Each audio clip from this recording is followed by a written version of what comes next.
오늘 하나님께서 주신 말씀은 민수기 10장 1절부터 10절까지 말씀입니다.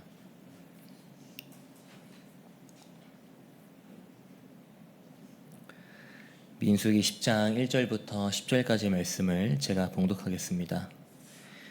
여호와께서 모세에게 말씀하여 이르시되 은나팔 둘을 만들되 두들겨 만들어서 그것으로 회중을 소집하며 진영을 출발하게 할 것이라.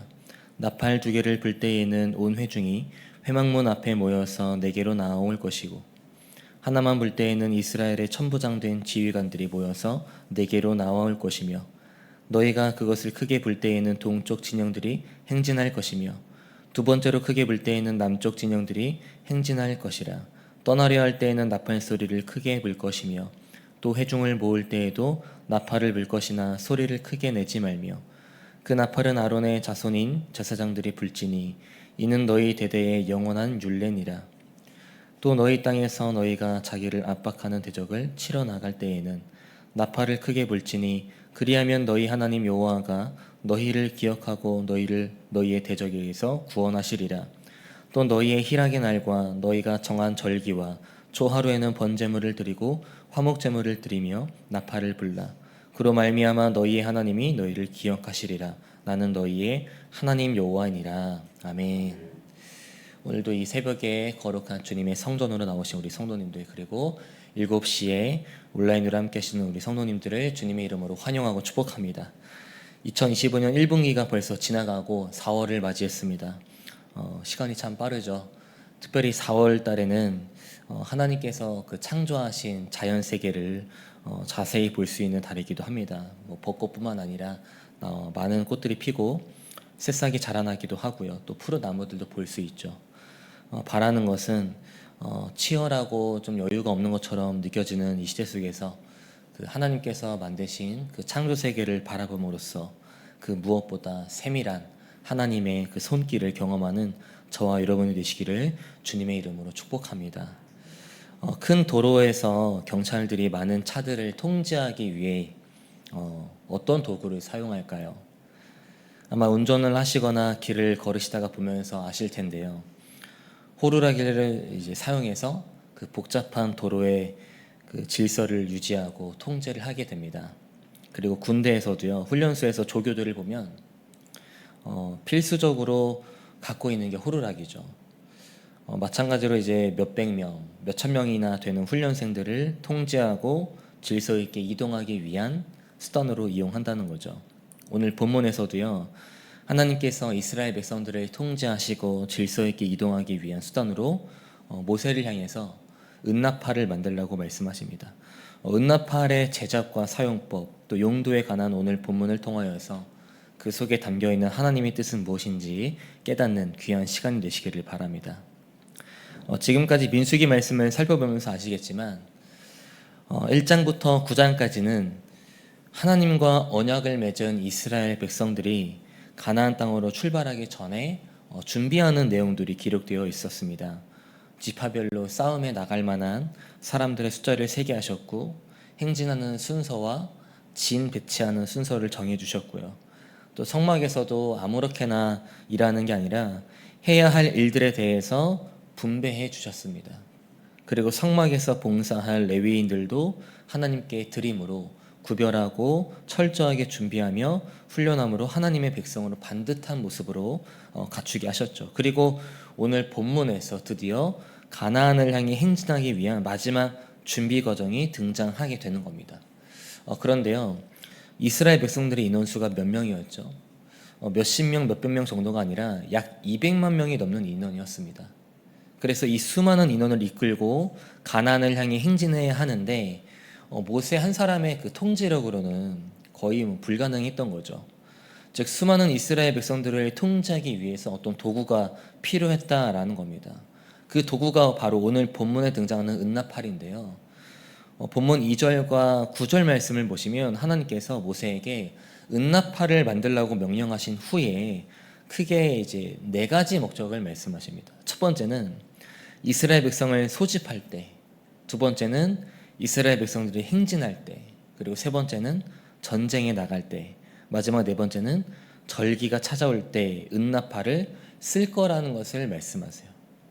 이렇게 크게 네 가지 목적을 말씀하십니다. 그리고 3절 이하부터 이제 은나팔의 사용 방법에 대해 말씀하시는데요. 먼저 이스라엘 백성을 소집할 때 은나팔을 어떤 식으로 사용할까요?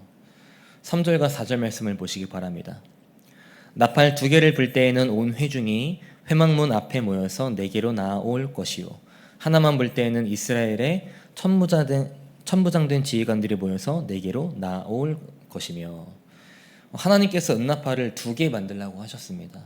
은나팔 두 개를 동시에 불면 이스라엘 모든 백성을 소집하는 신호였어요.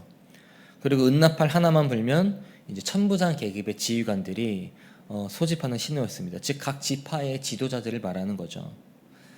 그리고 두 번째 목적이었던 이스라엘 백성들이 행진할 때는 은나팔을 어떤 식으로 사용했을까요? 본문 5절과 6절 말씀 보시기 바랍니다. 너희가 그것을 크게 불 때에는 동쪽 진영들이 행진할 것이며 두 번째로 크게 불 때에는 남쪽 진영들이 행진할 것이라.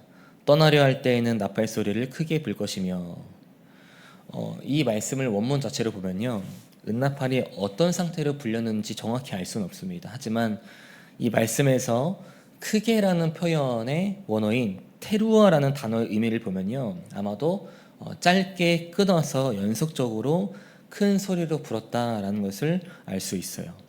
이런 식으로 은나팔을 불면 이제 가장 먼저 동쪽에 있던 진영들이 행진할 거라고 나와 있습니다.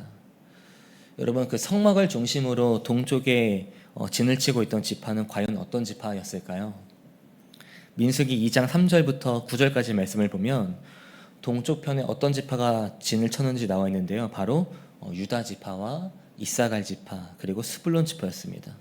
제사장이 은나팔을 크게 불면 이 세 개의 지파가 앞장서서 행진을 시작했다는 거죠. 그리고 두 번째로 크게 불면 남쪽에 진을 쳤던 지파들이 이어서 행진하게 됐다는 거예요. 남쪽 지파에는 과연 또 어떤 지파가 있었을까요? 마찬가지로 민수기 2장 10절부터 16절까지 말씀을 보면 루벤, 시므온, 갓 지파가 남쪽에 진을 쳤다고 나와 있죠.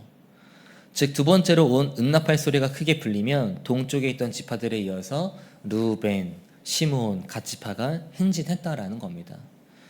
그리고 본문에는 언급되고 있지는 않지만 이제 서쪽에 진을 쳤던 에브라임, 므낫세, 베냐민 지파, 그리고 북쪽에 진을 쳤던 단과 아셀과 납달리 지파도 아마 같은 방법으로 행진했겠죠. 이어서 세 번째 목적이었던 전쟁을 위한 사용법도 있었습니다. 본문 9절 말씀입니다. 또 너희 땅에서 너희가 자기를 압박하는 대적을 치러 나갈 때에는 나팔을 크게 불지니 그리하면 너희 하나님 여호와가 너희를 기억하고 너희를 너희의 대적에게서 구원하시리라. 여기서 너희 땅은 어디를 말하는 걸까요? 바로 가나안 땅을 말하는 겁니다. 다시 말하면 앞으로 가나안 땅을 향해서 그 행진하는 과정에서 마주하게 될 전쟁에서도 은나팔을 불라는 겁니다. 그리고 마지막 네 번째 목적이었던 절기가 찾아올 때도 은나팔을 불라고 하시는데요. 본문 10절입니다. 또 너희의 희락의 날과 너희가 정한 절기와 초하루에는 번제물을 드리고 화목제물을 드리며 나팔을 불라. 그로 말미암아 너희 하나님이 너희를 기억하시리라. 나는 너희 하나님 여호와니라. 여기서 희락의 날은요, 특별히 정해진 날이 아니라 성전 봉헌식이나 승전일 등 기쁜 일이 발생했을 때를 말하는 겁니다. 그리고 정한 절기는 하나님께서 베풀어 주신 은혜에 감사하고 하나님을 찬양하는 그런 여러 절기를 말하고 있어요. 이스라엘의 백성들의 입장에서 보면은 어떻게 보면 좀 기쁨의 날이겠죠. 이처럼 하나님께서는 크게 네 가지의 목적을 두고 모세에게 은나팔을 만들라고 말씀하셨습니다. 그런데 이 네 가지 목적을 한번 잘 생각해 보세요. 두 개의 은나팔은 이스라엘 백성을 소집할 때와 행진할 때 그 필요와 시작을 알리는 신호로 쓰였습니다.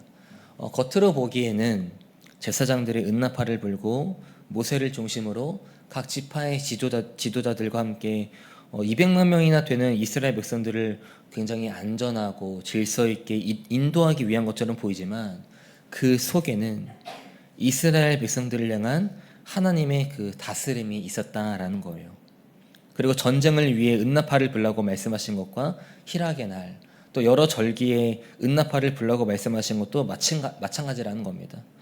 보통은 전쟁을 준비하거나 또 전쟁을 앞둔 상황에서 상대방을 정탐하러 간다거나 그 상대방의 약점인 부분을 공략하는 전략을 짜는 게 일반적인 모습이죠. 그런데 전쟁을 하러 나갈 때 하나님께서는 은나파를 불러라는 겁니다. 제가 본문 9절 말씀 메시지 성경으로 다시 한번 읽어드릴게요. 잘 들어보세요. 침략자들에 맞서 싸우러 나갈 때는 나팔을 길게 불어라.